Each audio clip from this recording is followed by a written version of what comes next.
Kosova tash e disa javë është në ngërç institucional. Deputetët e Kosovës nuk po arrin të zgjedhin kryetarin e kuvendit që nga 15 prilli, duke krijuar kështu bllokat institucionale.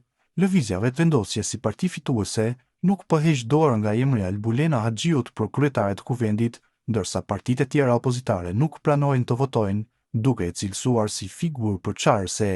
Në anën tjetër, tashmë ndërkombëtarët po kërkojnë urgjentisht formimin e institucioneve.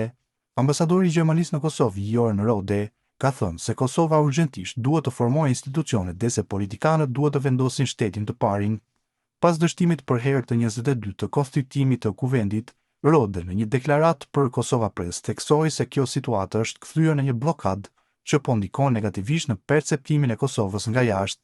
Rode u shpreh se mungesa e institucioneve funksionale jo vetëm që ndikon në proceset e brendshme të vendimarrjes, por gjithashtu pengon Kosovën të përfitojë nga iniciativat ndërkombëtare, siç është plani i rritjes së Bashkimit Evropian, ka thënë ndër të tjera ai. E përshkruan fjala është ngërç, është ndalesë. E thash javën e kaluar, i bën njerëzit apatik dhe gjëja e fundit që i nevojitet një demokracie të gjallëruar është blokada. Njerëzit kanë kryer punën e tyre më nënshkur dhe politikanët duhet të vendosin shtetin të parin, ndërsa politikën e partisë të dytën framendoi se nevojitet urgjentisht që Kosova të formojë institucionet, por nuk është puna ime të bëj punën e politikanëve. Unë mundem vetëm të observoj, por mund të them për siguri se nuk rrit imazhin e Kosovës jashtë vendit.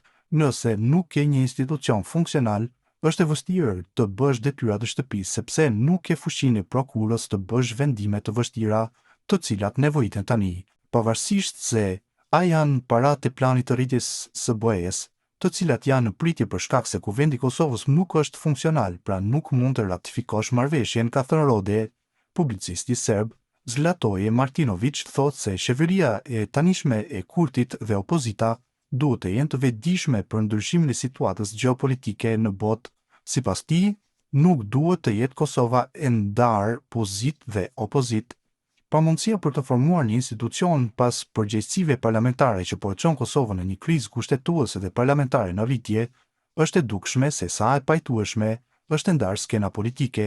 Si qeveria e tanishme e Kurtit dhe opozita, megjithatë duhet të jenë të vetëdijshëm për ndryshimin e situatës gjeopolitike në botë, e cila nuk është e favorshme për politikën me një Kosovë kaq të ndarë. Amerika është aleate e Kosovës, por nuk duhet të harrojmë pa parashikueshmërinë e administratës së re amerikane të udhëhequr nga Trump. Ai heq dorë lehtësisht nga aleatët e tij, nëse disa të tjerë, madje edhe armiqt e dieshëm të Amerikës, i ofrojnë kushte nga të cilat ai personalisht dhe partia e tij republikane mund të përfitojnë, ndërkohë Vučić po bën përpjekje të mëdha për të fituar pikë me Trumpin. Ai mundson dhëndrit të tij të ndërtojë një kompleks të madh hotelerie në qendër të Beogradit, duke prishur ndërtesën e ish shtabit të përgjithshëm, e mbrojtur ndryshe me ligj si një pasuri kulturore artikulturore. Por Vučić ka nevojë për favorin e Trump dhe atij nuk i intereson ligji që ndalon çdo ndërtim. Tani ai ka dërguar një ambasador të ri në Washington, Dragan Šutanović, ish president i Partisë Demokratike dhe ministër i mbrojtjes në kohën e Boris Tadić, i cili ka lidhje të shkëlqyera me Pentagonin. Serbia ka qenë diplomatikisht shumë aktive atje kohët e fundit, dhe Kosova nuk duhet të jetë aq rehat në besimin se Amerika e re e Trumpit do ta mbrojë atë.